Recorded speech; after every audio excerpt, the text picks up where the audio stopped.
Eteka ligamba ki? Buli omu mu Uganda akkiriza nti waliwo obubbi bw'obululu. Ono mpulira abuuza tiweba we buli. Buli omu kati mu Uganda gamba ne president kyagamba ekyo. Jalo Museveni agamba bamubba.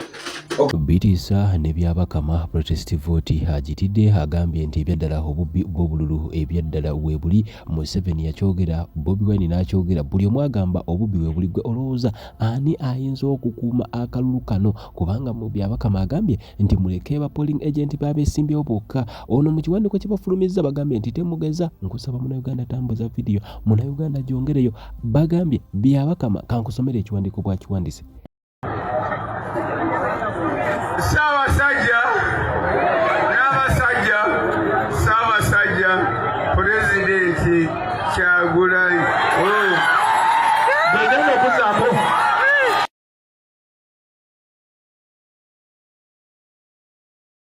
Kalonde, Kabanje, Kakuume, Kanoonye ebyaddala aba Electoral Commission omukulu ayitibwa Byabakama Simon Justice yes abiyeeko amazzi bampiranira olinza buno.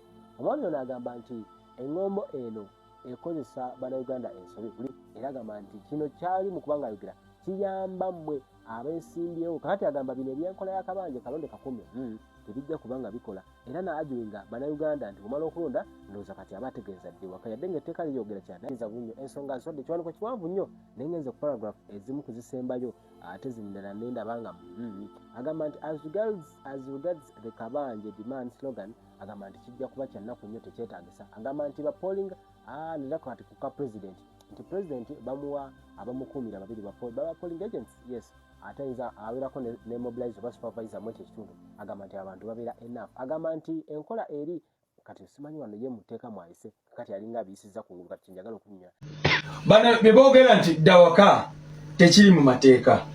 Kakati kyetubuuza abana abakulu etteeka lyo lina kye ligamba naye kati naye agamba nti okusinziira ku tteeka yes muyinza okuba muli counting right naye nti kati ku bitundu nga for example Kampala Central ba MP balinga 7 something like that abo bonna bajja kubeera n'abantu babiri naye nga abali babaddeko mbuli mukimanyi nti waliwo batajja kuleeta sikiwa nti Munyagwa ayina obusobozi obugenda okuteeka ba polling agents wonna wonna mu ggwanga lino okay you see ensonga kati ye Justice Simon Byabakama agamba nti abantu bajja kuba bangi nti abo tugeze mu Kampala Central abantu ba president bali bameka bali ba 7 something like that abo bonna balina abantu abo tugeze bonna babiri bwe bali kati ba MP nabo balina abantu bonna babiri bwe bali. Agamba nti kigenda kuleetawo commotion ate kijja kuleetawo n'abantu. Agamba nti ebifo ebimu mu Kampala biri so scattered ebitegedde nti ne tebina na 20 meters ebironderwamu kati agamba nti kijja kuleetawo embeera era n'akalulu kayinza okuba bubi n'okubbibwa. Njagala ompendowooza Supreme Court yagamba obululu bubeera okubba balo staffing nebirala nebakubadde mu biseera ebyo bagana okuvataninga akalulu ako. Banadini bavuge ne bakyogerako fe abali kuluda tugamba akalulu kabbibwa. Kakati kiche mutidde mu kukuuma akalulu kubanga tugamba banansi ku muludi guno buli omu engeri gyagamba nti obululu bubbibwa buli omu agamba obululu bubbibwa. Kakati ku luno katukakuume fenna nga banansi ye baita vigilance eyo fenna twere vigilance tukakuume tulabe okay kwa Museveni bagamba bazi obululu milioni 2.7 era yagambe kyabenaale mu bano bamu disappointing nnyo balagajjala nnyo ne mu buyisaawo kati ndeki bwabagamba nti babba naffe ne tugamba babba kati bannayuganda kabeekumira akalulu kaabwe buli omu abeere n'obuvunaanyizibwa alabe kyekigenda ekyo tekiriyo mwami Rubongo tekiriyo tekiriyo kitya. Let me tell you, let me put it categorically clear nti nange kati mu capacity yange bwemanga bagenda kumpitira wano conversation eri uncoordinated tebadamu kumpita. Let's tell Ugandans what it is. Ntosano kugamba the biggest problem of Uganda is our constitution. I don't agree. Listen, why don't you agree? I will explain what system kije muronderamu kati kakati kubuza ekibuzo board between me and you. Singa bwogamba nti NRM bakalulu oyina capacity gojoranga nga secretary general wa NUP and other coordinators of yours to stop it. Achi kugamba listen yes or no kati, do you have yes, the capacity? Yes ate kati kugamba mateka kankubulire kino Fena Foundation ya Uganda elimu article 1 all power belongs to the people obuyinza n'obuyinza bonna buli mu bantu bameka so Milioni ana mu mwenda. Buyinza chi. Chotegeeza mu No, listen. I don't talk like NRM. I am talking like a Ugandan. Echikuruma chinuma. And the biggest problem with Jamurina is close anti-fair. We live on Mars. We don't live here in Uganda. Echikuruma chinuma. Edward Yogena Muriena. Or Budorotambla.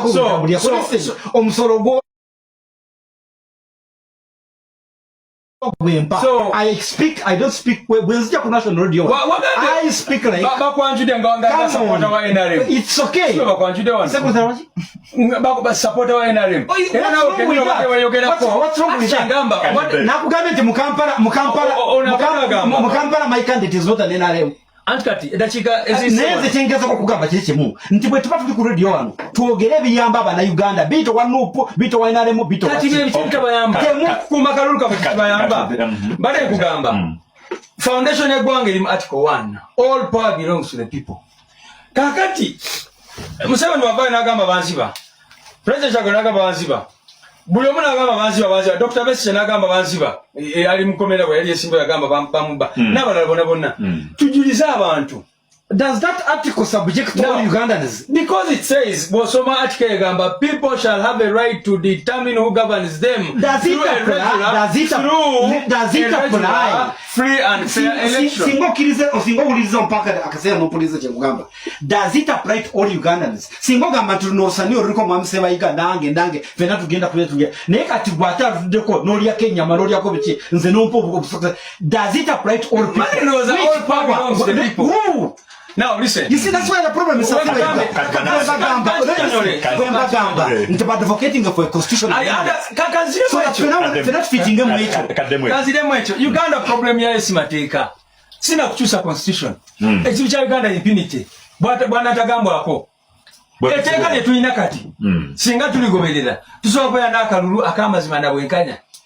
Naku twatandisa ne kubulira nti father Deus dedit sekabili achali mu buwambe ne bakwata amateeka bane kagamba nti gamuina eteka ligamba musawa na munana ayino kubera katono bichi byayogera olusibalina bya investigating chichote atoshogera nga muna mateeka by investigating I mean please government a law is a law na ye tunuli obusonse bwacho cyakubu waliwo etteeka oli muna mateeka waliwo etteeka likkiriza ab'ebyokwerinda mu balina kye ba investigating okusiba omuntu weeks 2-3.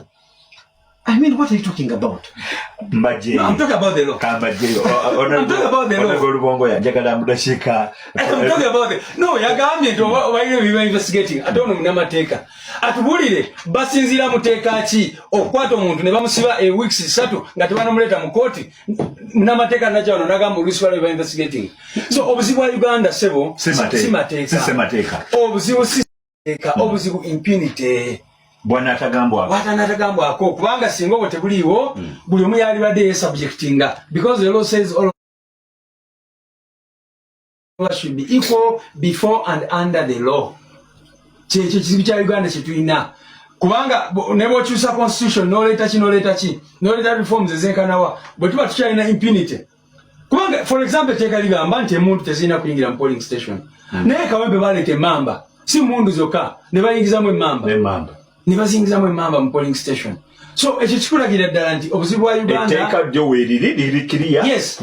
So etteeka ne bw'olikyusa otya as long as you have impunity you cannot solve the problems of Uganda. That is why we are saying people power. Manyi g'abantu obuyinza tubuze mu bantu. Ebitongole byonna bwe byekobaana against the people.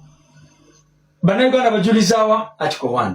All power belongs to us. Basalewo balonde bakakume era bakabanji ampliza esawa zirisa naye Uganda wetuuse gavumenti yaffe yeetaddemu okukunama manyi oluyombo waliwo olw'ebigambo ne muyisinganya bigambo ne biggwa naye we byatuuse gavumenti yaffe etandise okukunama kuba nga Kirumira bwakugambye teriiyo kibi kyetakoze naye nebirungi ekuzibye tweyanziza naye ekibi ekimu bagamba kikire ngoma okulawa.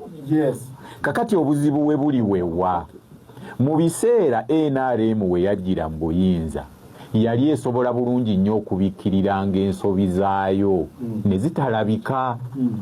kakati time yatuuse buli kyekola kyonna erwanagana ne science oba technology kakati kabeere nga akantu bakakoze Masaka tukalaba nga kamera ekakutte kyokka ate ne batubeera ku level embi ennyo nti ne be babeera bakunamiziddwa bo bagamba alaba alabe kakati embeera y'alaba alabe alaba yaswala kyongedde okukola obubi gavumenti eno mu bbanga lino lye tumaze nga tetuli wano bingi bigenze mu maaso ng'ovudde ku kamera ezaffe ezawano ze tujja okugamba eŋŋanda kugattiddwako ne Larry Madowo Omumerika kuliko DW News, Al Jazeera zonna ziri wano zikuba ebifaananyi ebizibu ennyo ne bakuwa story ye Uganda n'obula w'ogiteeka era n'osigala ng'obuuza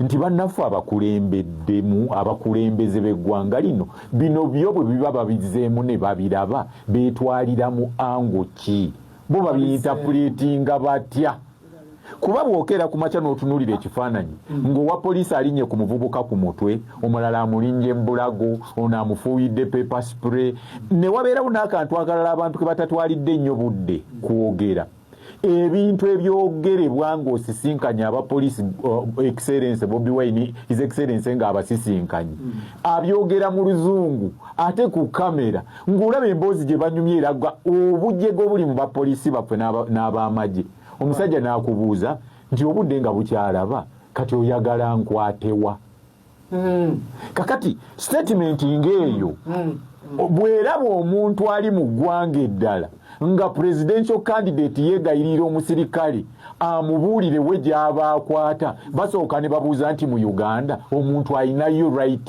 ki nga ne presidential candidate abuuza kaakati mukama wange nkwatewa ono n'asooka amugamba toteekeddwa kuyita eyo kubawala olina kuyisa wano gw'olina okumbuulira omusajja akekkereza amafuta nga yaagalina kigambibwa nti era Bobi Wine newankubadde kubanga si kigambibwa ye byayogera ne pate ye ya NUP bagamba nti babadde bakkaanya bulungi ne poliisi ku ntambula nga bw'anaatambula nti ate bugenda okukya nga bye bakkaanyiza kati nga poliisi ebivu era tubiraba asimbula ewuwe ne kamera ye era wagenda obbasisinkana tubasanga ne kamera era bye bimu ku bimazeewo data ndowooza gwe tutunda kubanza enteekako essimu yange okuva ku makya paka lwe buziba paka mukaaga mbeera ku live byonna ng'obiraba kakati kiki kye njagala okugamba ekintu ekirala nti abakulembeze baffe balina kye beerabidde